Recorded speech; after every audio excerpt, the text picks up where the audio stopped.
Hey, that leads us to this past Thursday. Really cool Thursday. And I can't wait, Josh, for you to tell us all about how this may work in the future. But we had a community member who's also a therapist come on board to do our Therapeutic Thursday live, which is a first for us. We never really had that before. John Quick, that is his name. And this past Thursday, community members had an opportunity to be on No Faces, Just Voices, and kind of talk about a variety of different mental health issues that we know we feel as patients or caregivers, or we're assuming people feel, and let him, as not only somebody who's been there, who can walk the walk, but now he can talk the talk and help us kind of process these thoughts and maybe reframe a little bit, which is really nice. Um, I'm going to read a little bit about his story here, but in 2006, he had a type A dissection, had his open heart surgery, also replaced his aortic valve, and obviously a partially rebuilt aorta. Shortly after, he dissected with a type B dissection.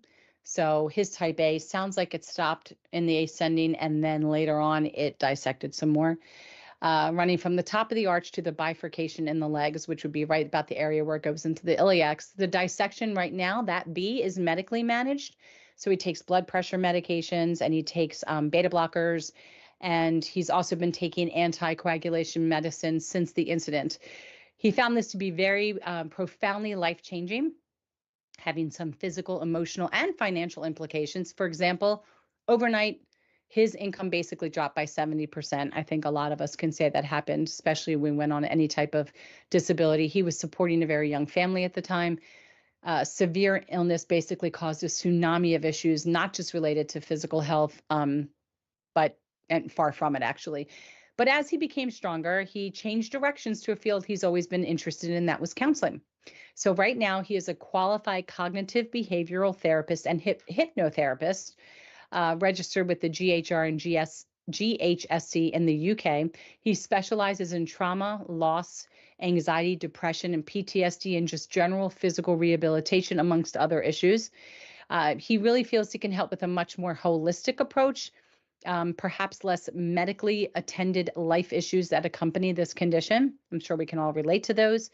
But also nearly being 18 years on the mend from his dissection. He knows a fair bit about being on blood thinners, managing blood pressure, and what his body tells him. And he's learned a lot about living with aortic disease. Frankly, he says most of this begins and ends with the fears that we have when it comes to this condition, and how they play out with, the multiple fears, such as fear of death, fear of anxiety, fears of reoccurrence that's going to happen again, and the day-to-day demands of this condition, a damage confidence in your life. I think we can all relate. Energy levels, sleep issues, fitness, exercise, body issues, sexual dysfunction, cognitive changes, including concentration and obviously short-term memory. And is in his experience with clients in all walks of life, not just people here, fear tends to sit at the root of most of the challenges that we face, but it gets hidden and it gets disguised in many coping strategies. So John really has a way of kind of reframing and helping us navigate those waters a little bit. So while he's not going to give you medical advice, he will share with you his experiences, and maybe you can take that information and share that with your physician, and it might help create a different medical plan for you, or at least enlighten your doctor that you're very well aware of other situations that have happened to other people, which is always a good thing. So Joshua, is this going to happen again? Oh, we're looking at this Thursday. Wonderful. Again at noon, and the goal here,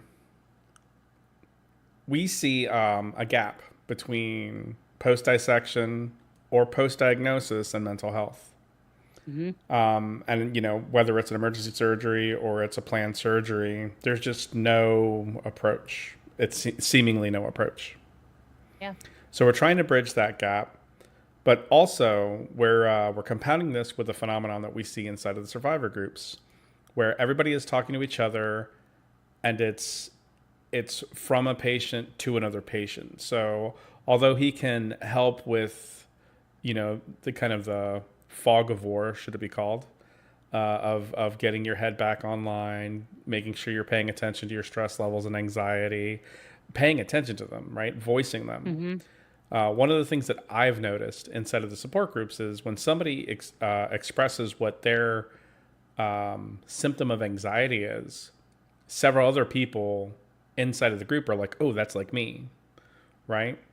Yeah. And so giving voice to that anxiety will hopefully create a mindful space for people to pay attention to that anxiety and not feed it. And so, Right. ideally, we're going to be helping everybody understand anxiety just a little bit more through the highest levels, the 3,000 foot, view of anxiety or post traumatic stress, and then managing other emotions, Um, happiness doesn't last forever, just like sadness Hmm. doesn't last forever. But for some of the negative emotions, it's easy to feed those. It's easy to Yeah. indulge in sadness. But if you get really happy, you're eventually just going to get tired and fall asleep. But sadness doesn't seem to do that. Sadness turns into one bucket of ice cream into another. Yeah, that's true. No, you're right. Sadness can turn into a spiral down a deep, dark hole and many other detrimental feelings. It can turn into a physical manifestation too. Happiness doesn't usually create pain in our body unless you laugh really hard, but sadness could. Yeah, and It so really could. that's what we're trying to attack here. Yep. If we can get people talking more freely about their emotional states, hopefully that Hmm. will resonate with some of the other people in the support group and get them to open up.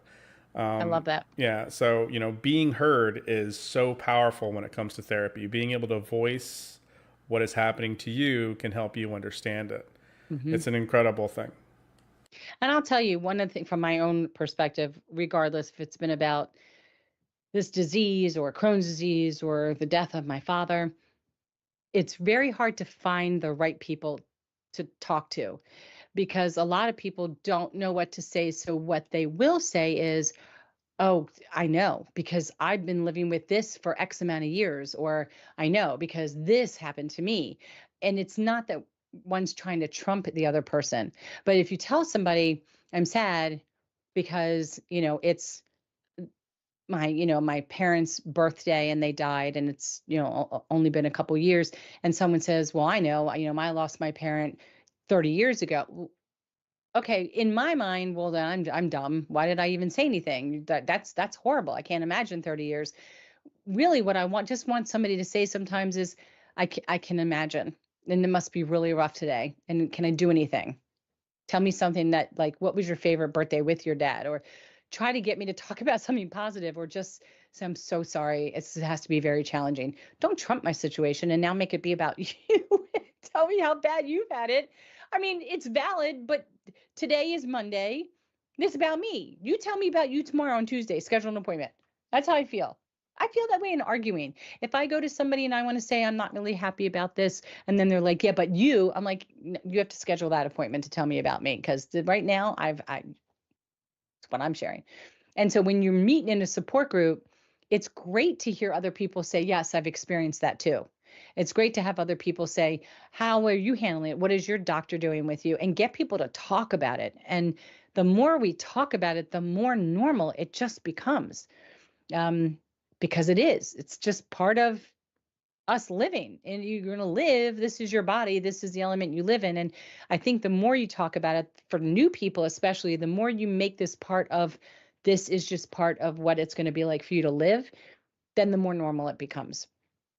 And the more you have an opportunity to go through all the varying emotions. Because I'll tell you what, it doesn't matter if it's been 18 years or 10 years, there will always come a time where it comes back around and you get stumped and you get stopped in your tracks for a minute. So, um, the sooner you can develop the tools and the comfort to share, uh, I think the better off everybody is, those listening and those sharing.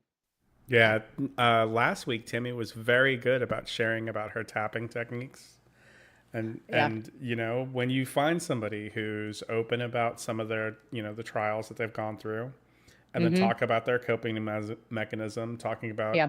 and that instigating issue, those Yeah. triggers, finding words in the vocabulary to help yourself express what's happening is just as important, Yeah, right? absolutely. So it's she's Absolutely. wonderful. Tam did a really good job.